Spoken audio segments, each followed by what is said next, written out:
Hiya, I'm Dervla Heaney and I'm going to talk about housing for human growth. I'm also co-founder of the Holding Project. We are a social enterprise aiming to build affordable and sustainable housing for people in Belfast.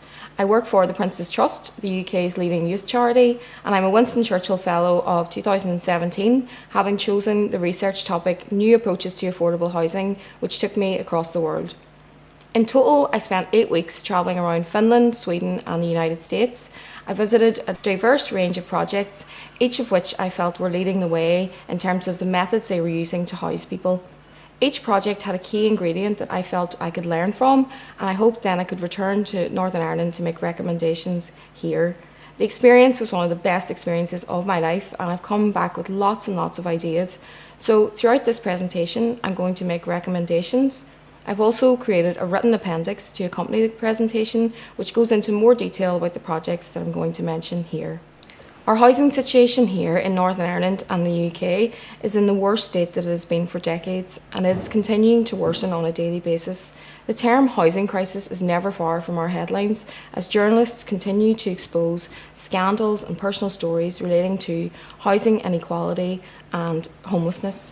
There are layers to this problem which stretch across many demographics and living situations, everything from decreased supply to generation rent to our housing management systems and the increasingly unattainable goal of home ownership.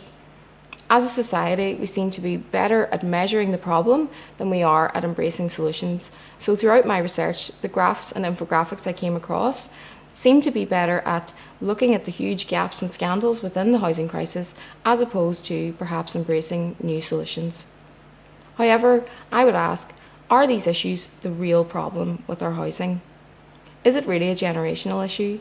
Is it the lack of housing supply? Is it the growing waiting lists? Or are these really symptomatic of the core problem? For me, the issues we're talking about are actually just symptomatic of the real problem. We've commodified our housing and we've created a housing system that thrives on inequality.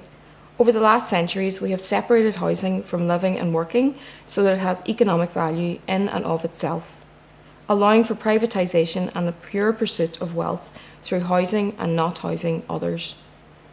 In the past, housing was simply a platform that would enable individuals to acquire wealth and success. Now we have reversed the trend.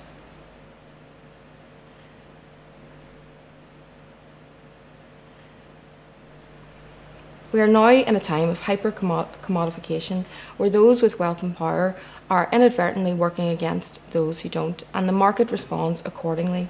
For example, in modern society, if you'd like a mortgage, you need to have a decent job. So the prerequisite for housing is wealth as opposed to the other way around. I believe that we have the potential to build housing that promotes human growth, where housing can act as a platform for social and economic mobility as opposed to being a barrier. During my travels, I began to see that despite the system of inequality that we do have globally, there are ways that we can work towards decommodification, and there are interventions that could be in place that would lead to greater equality where possible. I would initially like to expand on our definition of housing so that I can coherently explain the approaches that I am presenting here. It's clear that housing is more than just houses and the provision of houses. It is infinitely more complex than that, and therefore presents us with many more opportunities for impact and change. For the purpose of this presentation, I will talk about housing using these three themes which have dominated my research: money and financial models, people and social systems. Lastly, I have physical homes and construction methods. These themes have allowed me to in some way explore the issues that I felt were most pertinent to me in my research. Firstly, in this presentation, I would like to talk about financial systems and currency. Here I will take a look at two components of financial systems and currency within the housing system. The first of which would be, how can we justify financially better housing solutions? So there are lots of ideas out there about how to house people in better ways. Can I justify those financially so that I might gain support? Secondly, within the financial section, I'd really like to look at if we can use different kinds of currency to acquire housing. So not just money. Are there things like time and work that could be used for people to then acquire housing as a result of contributing these? In Finland, I spent a week with the Y Foundation, who are based in Helsinki. The Y Foundation are pioneers of the Housing First approach, which, put very simply, provides a homeless person with a permanent and secure house before providing additional forms of support, such as counselling and mental health services. What could be simpler than giving a homeless person a home? The principle here is that we have a basic need for a safe and secure place to live, and this actually overrides our ability to avail of any other services, such as counselling, help with addictions, mental health services. The housing first approach has led to almost a total eradication of temporary accommodation, such as hostels in Finland.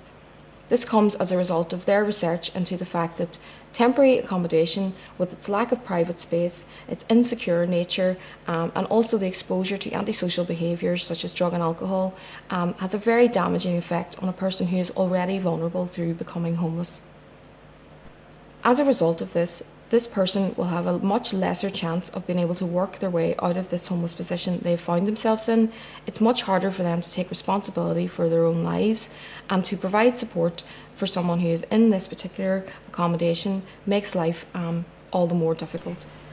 The success of this approach has been quite dramatic, but is this all pie in the sky stuff? Is it really that the Scandinavians can afford to provide housing just because their taxes are so high? Let's have a look at how it is here.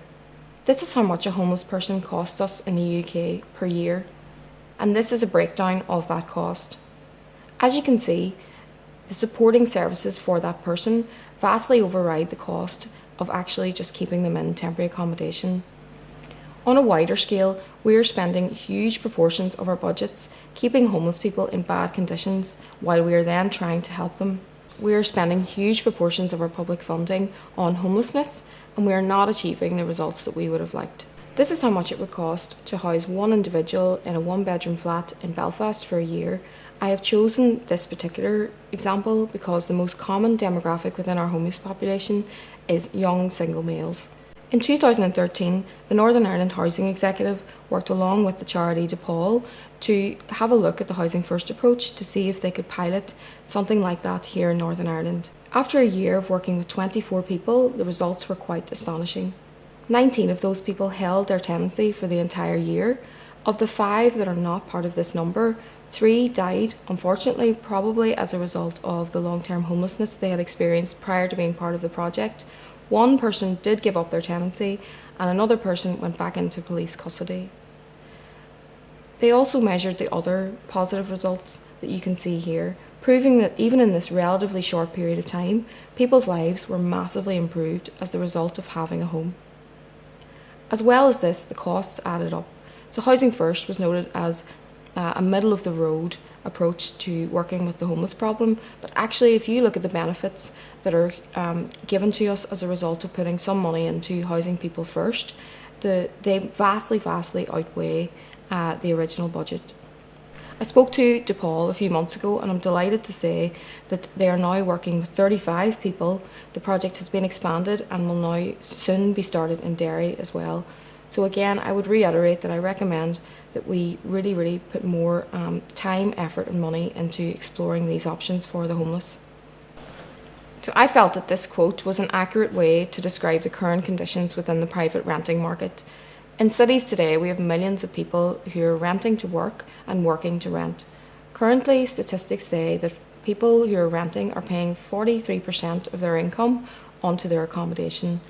Also, as we take jobs with longer hours and we're working harder to maintain our accommodation, on average, someone working in a city spends just 30 hours a week awake in their house.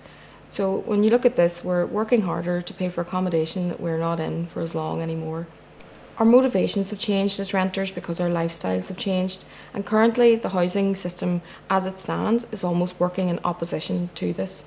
This also affects tenants who are on benefits. So as market prices for rental rises, people who are attempting to step off benefits have a much larger gap through which to leap off. So it makes things more difficult for them also. In Helsinki, I spent a lot of time with a brilliant organisation called A Home That Fits, which was a spin-off project of the World City of Design Award that Helsinki received in 2012.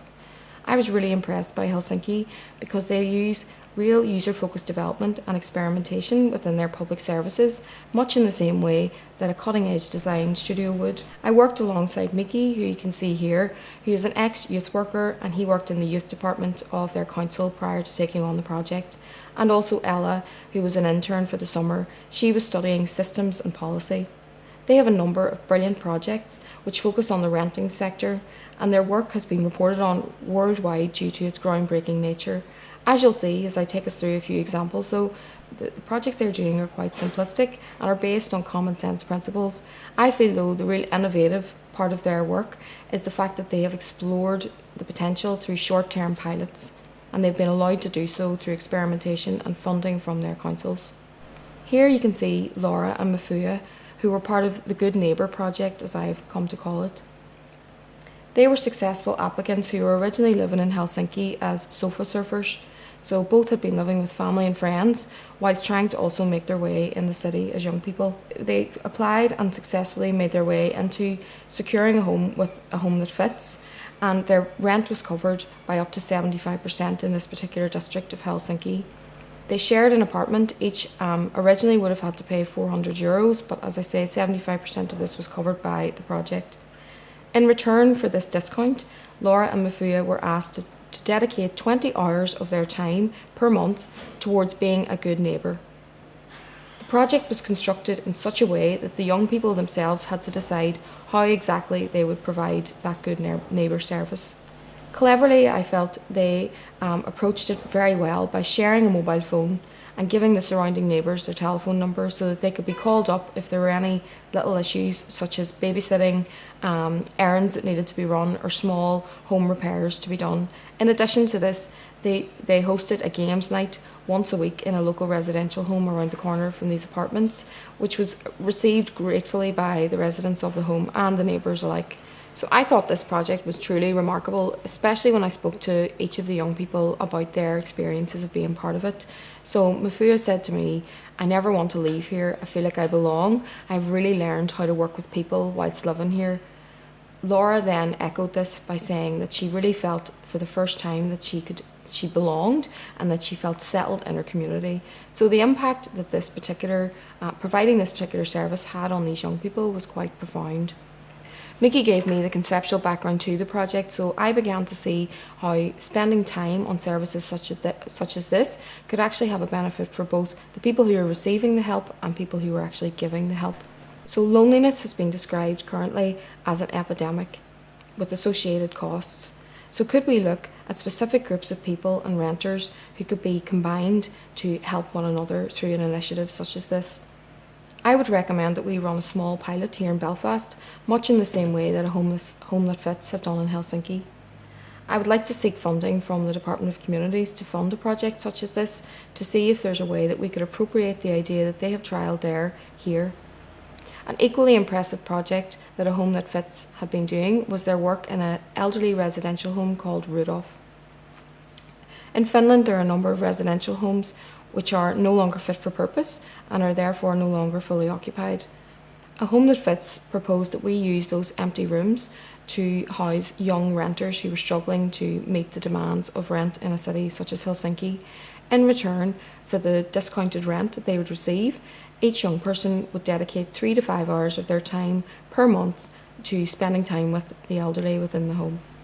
I spoke to several of the young people who lived there, and I heard stories of personal connections, moments of self-discovery and learning on both sides. One elderly resident actually described the young person she had been talking to as her only ray of sunshine. Now, of course, there were challenges with a project such as this, such as what would the renters do if they wanted to bring friends round whilst they were living in a residential home. However, a Home That Fits had an excellent approach to really avoiding some of the potential pitfalls, and one aspect of this was really their carefully selected young people. So they had a very, very innovative selection process, I felt, and that they were inundated with applications, first of all, but of the young people who applied, they decided only to select those that had no aspirations of becoming social workers or youth workers or those that wanted to work with the elderly in their professional life. So as a result of this, as Mickey told me, they would basically be working with young people who just wanted to be young people.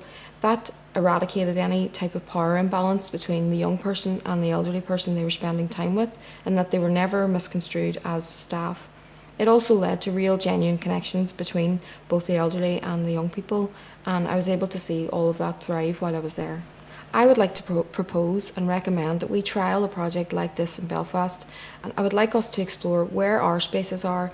Perhaps our residential homes are not underused, but we probably have spaces that could be inhabited by other individuals that could be of use to the people living around them.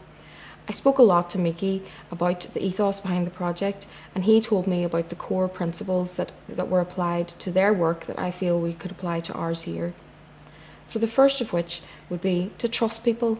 People behave in different ways when they feel trusted. Secondly, people have resources.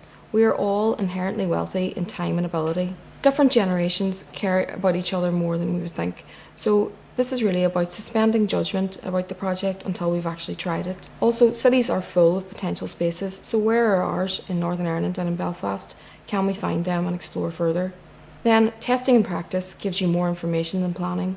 So Mickey had a real pet hate of sitting in an office, planning and constructing and strategizing, so they were very much so in favour of getting out there and running projects rather than speculating.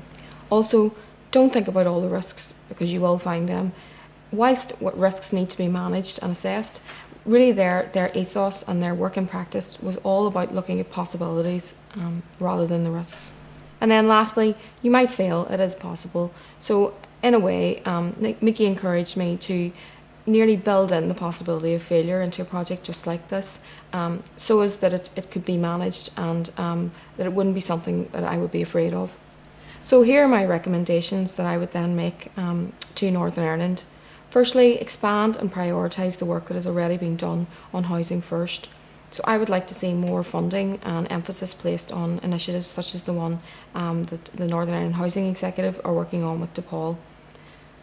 Then use the precedent of a home that fits to find appropriate living and working rental models for Belfast and Northern Ireland.